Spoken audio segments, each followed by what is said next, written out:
উপরে শুরু করলো আরেক ভয়ঙ্কর সন্ত্রাসী কার্যকলাপ।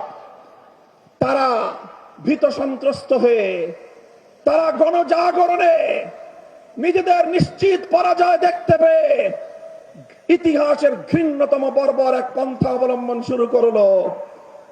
আমার মায়েরা, আমার বোনেরা, আমার মেয়েরা, তারা জনগণের পক্ষে নির্বাচনের ক্যাম্পেইন করার জন্য নির্বাচনের দাওয়াতি কার্যক্রমে মানুষের দুয়ারে দুয়ারে যাচ্ছে।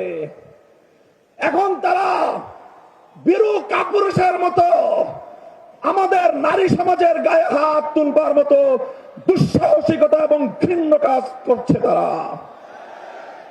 আমি ব্যক্তিগতভাবে একটা কথা বলি, আমি বলে যাই, যদি কেউ আমার মায়ের কোন গায়ে হাত তোলার চেষ্টা করে, যদি কেউ আমার কোন বোনের দিকে চোখ তুলিয়ে চোখ বড় করে তাদের দিকে ভিন্ন দৃষ্টিতে তাকাবার দুঃসাহস দেখায়, কেউ যদি আমার কোন মেয়ের ইজ্জতের হিজাব নিয়ে টানাটানি করার চেষ্টা করে, আমি বলে যাই, সে হাত ভেঙে গুড়িয়ে দেবেন, সে চোখ উপড়ে ফেলবেন। মায়ের ইজ্জত রক্ষা করার জন্যে, বোনের ইজ্জত রক্ষা করার জন্যে আমি বলি, আমি কোন আইন মানব না, আমি বিদ্রোহ করব। গোটা বাংলাদেশে আগুন জ্বলবে, আগুন।